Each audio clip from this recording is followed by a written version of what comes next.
Clematis ఇది చాలా అందమైన క్రీపర్ అని చెప్పుకోవచ్చు ఈ ప్లాంట్ని.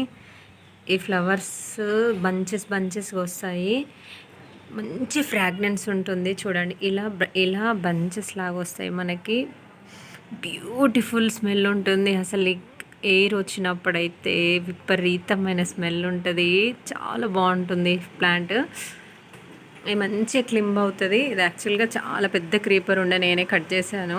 అప్పుడు మిల్లీ బగ్స్ వచ్చాయి, దీనికి మిల్లీ బగ్స్ వచ్చాయని చెప్పేసి స్టార్టింగ్ పాయింట్కి మొత్తం కట్ చేసా. బట్ అసలు ప్లాంట్ లేదనుకున్నాను, మళ్ళీ వచ్చేసింది. మళ్ళీ ఇంత మంచిగా బ్లూమింగ్ అవుతుంది. స్మెల్ అయితే విపరీతంగా ఉంది. బాగుంది చూడండి.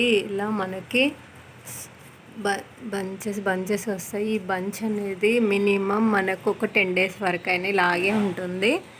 దాంతోపాటు స్మెల్ కూడా అలాగే ఉంటుంది. స్మెల్ ఏం తగ్గదు. మంచి ఫ్రాగ్రెన్స్ ఉంటుంది. బెస్ట్ క్రీపర్ అని చెప్పుకోవచ్చు. ఇంటి ముందు మంచి ఓపెన్ ప్లేస్ ఉండి ఒక పందిర్లాగా ఉంటే క్రీపింగ్ చేయించుకుంటే ఎవ్రీ టైం పూస్తుంది. సీజన్ అంటే ఏమి ఉండదు, ఎప్పుడు ఫ్లవరింగ్ ఉంటుంది. నాకైతే కంటిన్యూ ఉండేది. నేనే స్టార్టింగ్లో చాలా బాగా ఇదంతా క్రీప్ అయిన తర్వాత మిల్లీ బగ్ వస్తే కట్ చేశాను. బట్ కట్ చేసి మనీ ప్లాంట్ పెట్టాను ఈ పాట్లోనే.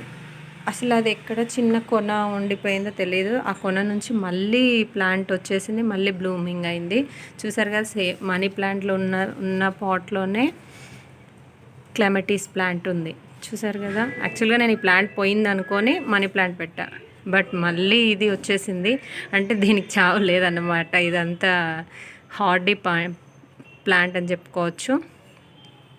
అంటే అంత ఈజీగా ఇది డెడ్ అవ్వదన్నమాట. దీన్ని మనం కట్ చేసినా మళ్ళీ చిన్న పాయింట్ ఎడ్జ్ ఉన్నా కూడా మళ్ళీ వస్తుందని నాకు అర్థమైంది దీని గురించి. But super plant. మీరు ఎవరైనా ఇంట్రెస్ట్ ఉంటే మంచిగా పెంచుకోండి. ఇది 60 రూపీస్కే దొరుకుతుంది ప్లాంట్. నేను 60 రూపీస్కే పర్చేస్ చేశాను. చూసారు కదా, ఇలా వస్తుంది మనకి, బాగుంటుంది.